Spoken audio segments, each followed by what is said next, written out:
the coil method is next. The coil method is simply rolling these rope-like or snake-like long pieces and then kind of winding them up in a stacking fashion.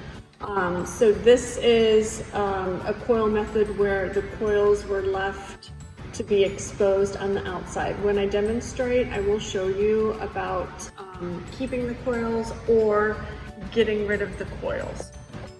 To begin, you're going to take your 3 pounds of wet clay and you're going to pinch off a small amount, and first just squeeze it in your hand to kind of make an oblong piece of clay.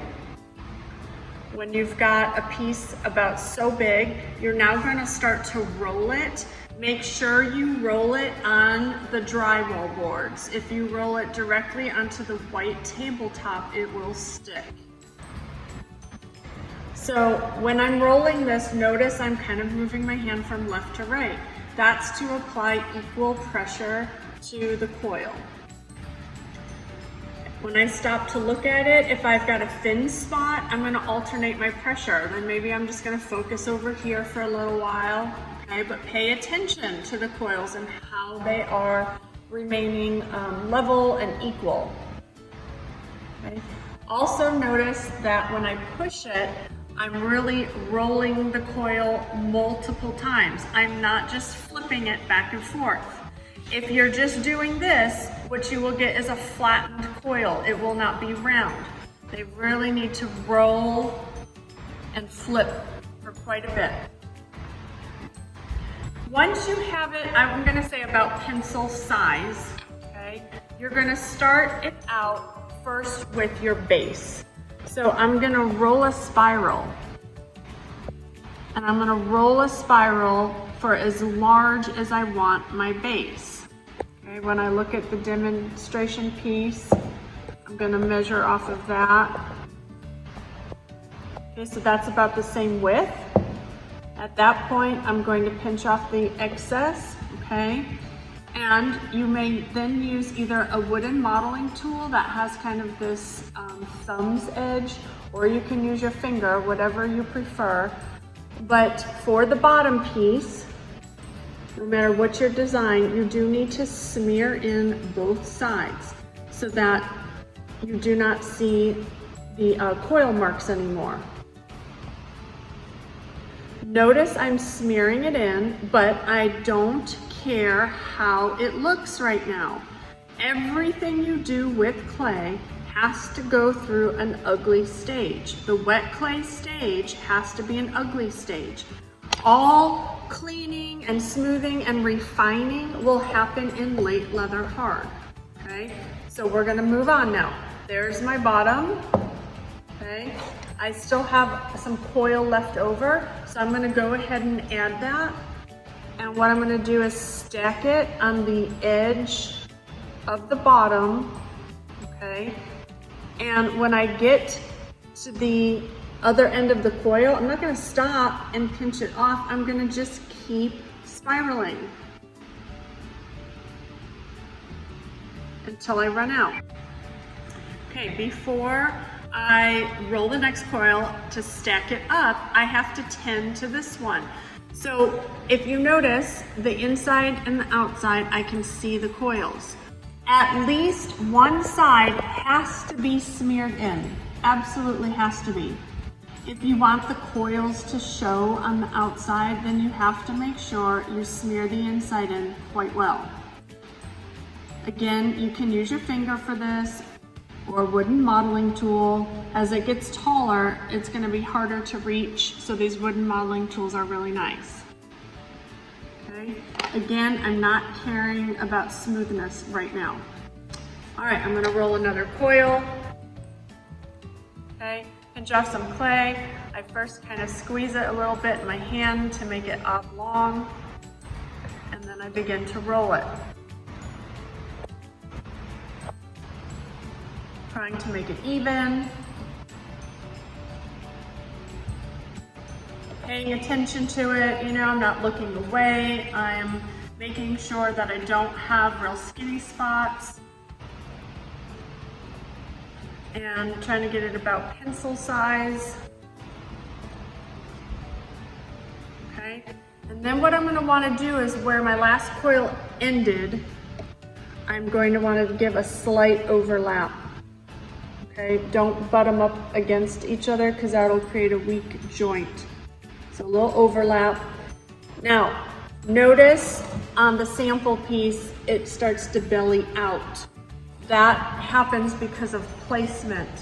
So since I want it to start to belly out, my coil is going to set on the outside edge of the coil below.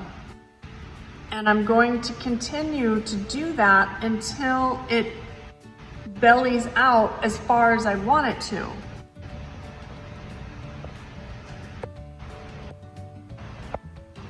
Okay, so again, trying to mimic the sample piece, okay? I've bellied out far enough. Now what I want to do is start to be able to come back in.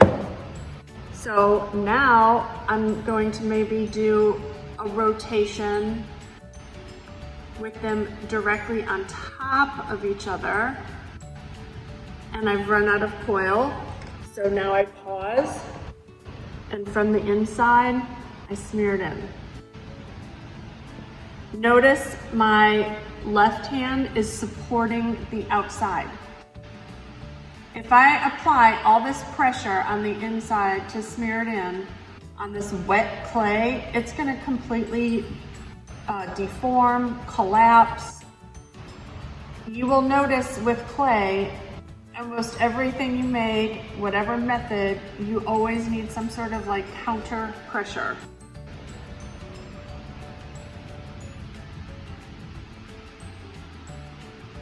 Okay, so it's smeared in, which means it's homogeneous on the inside, it's all connected, but we're not caring about the smoothness. Okay, I'm gonna do one more coil.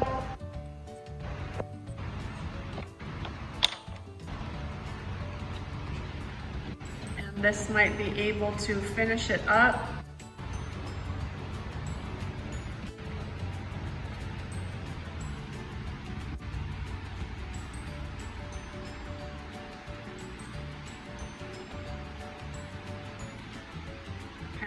Now, the other thing I need you to be aware of, wet clay connecting with other wet clay, all you need to do is smear it together. But let's say that you had to wrap this up overnight and come and work on it the next day. And maybe the next day this was leather hard. If that were the case, you cannot then take a piece of wet clay and just plop it on leather hard clay and smear it in. You will need to score that first piece on. Whenever leather hard is part of the equation, you need to score for it to connect. Okay? A fingertip of water will be helpful. But once you get back to wet clay, then you can just go back to smearing it together. All right, so now what I'm doing is I'm coming inward right here in the neck. So now I'm taking my coils and I'm laying them slightly on the inside of the coil below. That is how you control the form. Now, yes, it gets tricky when it kind of tapers in on itself, but doesn't matter, you gotta figure it out. You've gotta smear at least one side in. Otherwise, you've stacked a bunch of bricks with no mortar. There's no glue, nothing holding it together. It will absolutely come apart probably before I put it in the kiln. Definitely once it's in the kiln being fired, it will just all fall apart. So that's why these modeling tools were made, so you can get into difficult areas, places that are in small corners, spots you can't reach or see, that's what these tools are for. And use that counter pressure.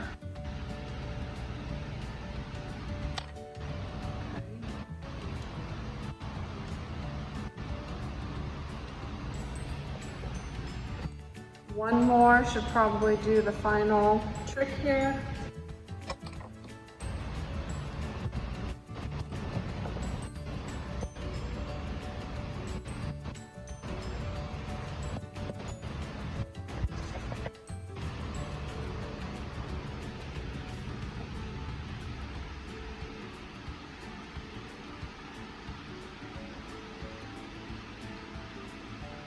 So what I did is, because this side was significantly lower, I put the thicker side of the coil in that spot.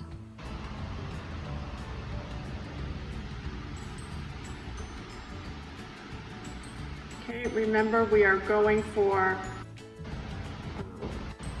no taller than 6 inches. Make sure you have your ruler and you are measuring and you are being in control of what you make. It matters. It's part of your grade. Okay, that was my last one. And I'm going to smear it on the inside. And then that one is constructed. So for these examples, they're both coils. We already talked about this one has the coils that are exposed on the outside. This is when the coils are smooth on the outside. So you can see on the inside, there's some coil marks in there, okay?